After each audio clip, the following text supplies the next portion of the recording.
ఇవాళ మధ్యాహ్నం 2:30 కాంగ్రెస్ అత్యున్నత నిర్ణాయక మండలి సిడబ్ల్యూసి భేటీ కానుంది. ఈవీఎంలపై దేశవ్యాప్త ఆందోళనకు ఈ భేటీలో కాంగ్రెస్ కార్యాచరణ రూపొందించబోతోంది. ఇటీవల ఎన్నికల ఫలితాలపై అనుమానాలు వ్యక్తం చేస్తున్న కాంగ్రెస్ పలు రాష్ట్రాల్లోని సంస్థాగత సమస్యలపై సమీక్షించే అవకాశం ఉంది. సిడబ్ల్యూసి భేటీకి హాజరు కానున్న 3 కాంగ్రెస్ పాలిత రాష్ట్రాల సీఎంలు హాజరు కాబోతున్నారు.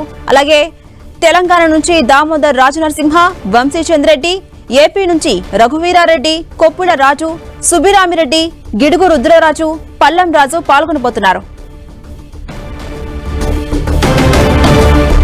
ఇక సిడబ్ల్యూసి సమావేశంపై మరిన్ని అప్డేట్స్ మా ప్రతినిధి ఢిల్లీ నుంచి గోపి అందిస్తారు. గోపి, మధ్యాహ్నం 2:30 గంటలకు కాంగ్రెస్ అత్యున్నత నిర్ణాయక మండలి సిడబ్ల్యూసి కాంగ్రెస్ వర్కింగ్ కమిటీ సమావేశం ఏఐసిసి కేంద్ర కార్యాలయంలో జరగబోతోంది.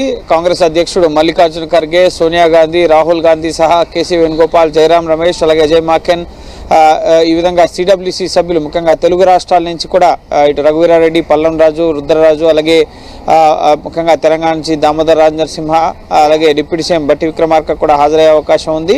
కాంగ్రెస్ పాలిత రాష్ట్రాల ముఖ్యమంత్రులు కూడా ఈ సమావేశానికి హాజరవుతున్నారు. ప్రధానంగా ప్రస్తుతం దేశ రాజకీయ పరిస్థితులు, ఇటీవల అసెంబ్లీ ఎన్నికల ఫలితాలను సమీక్షించడంతో పాటుగా కాంగ్రెస్ పార్టీ బలోపేతం, పార్లమెంట్ లోపల బయట అనుసరించాల్సిన కార్యాచరణకు సంబంధించిన అంశాలపైన సిడబ్ల్యూసి నిర్ణయాలు తీసుకోబోతోంది. ప్రధానంగా 4 రాష్ట్రాల్లో అసెంబ్లీ ఎన్నికల్లో ముఖ్యంగా ఈవీఎంల పనితీరుపైన కాంగ్రెస్ అనుమానాలు వ్యక్తం చేస్తుంది. బ్యాలెట్ పేపర్ విధానంలోనే ఎన్నికలను నిర్వహించాలని చెప్పి సైతం కాంగ్రెస్ అధ్యక్షుడు మల్లికార్జున ఖర్గే డిమాండ్ చేస్తున్నారు. సో ఈ బ్యాలెట్ పేపర్ విధానంలో ఎన్నికల నిర్వహణకు సంబంధించిన అంశంపైన, ఈవీఎంలకు వ్యతిరేకిస్తూ దేశవ్యాప్తంగా చేపట్టాల్సిన కార్యాచరణ పైన సిడబ్ల్యూసిలో నిర్ణయం తీసుకునే అవకాశం కనిపిస్తుంది. అలాగే ప్రస్తుతం పార్లమెంట్ సమావేశాలు జరుగుతున్నాయి. పార్లమెంట్ 4 రోజులుగా స్తంభిస్తున్న పరిస్థితి ఉంది.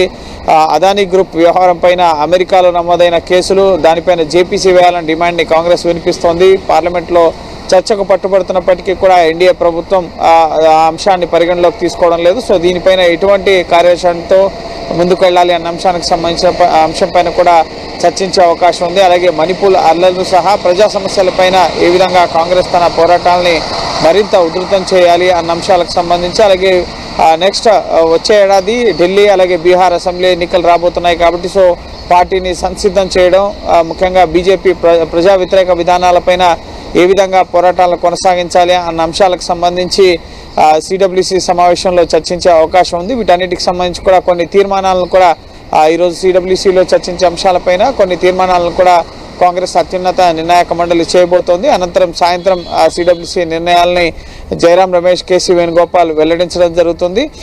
సో అసెంబ్లీ ఎన్నికల ఫలితాలకు సంబంధించి, అలాగే ఈవీఎంల ప్లేస్లో బ్యాలెట్ పేపర్ విధానంలో ఖచ్చితంగా ఆ విధానం ద్వారానే ఎన్నికలు జరిగే పారదర్శకత ఉంటుంది అని చెప్పి కాంగ్రెస్ నమ్ముతోంది. అలాగే కులగణనకు సంబంధించిన అంశంపైన కూడా దేశవ్యాప్తంగా ఏ విధంగా అయితే ఇటు కులగణన తెలంగాణ జరుగుతుందో దేశవ్యాప్తంగా కులగణన అంశాన్ని కూడా ప్రజల్లోకి తీసుకెళ్లాలన్న అంశంపైన కూడా ఒక కార్యాచరణను కాంగ్రెస్ పార్టీ సిద్ధం చేసే అవకాశం ఉంది. మధ్యాహ్నం 2:30 గంటలకి సమావేశం ప్రారంభమవుతుంది. 2 నుంచి 3 గంటల పాటు సమావేశం జరుగుతుంది. అనంతరం సాయంత్రం కాంగ్రెస్ చేసిన తీర్మానాలకు సంబంధించి ఒక అధికారిక ప్రకటన కూడా ఏఐసీ నుంచి వెలువడబోతోంది.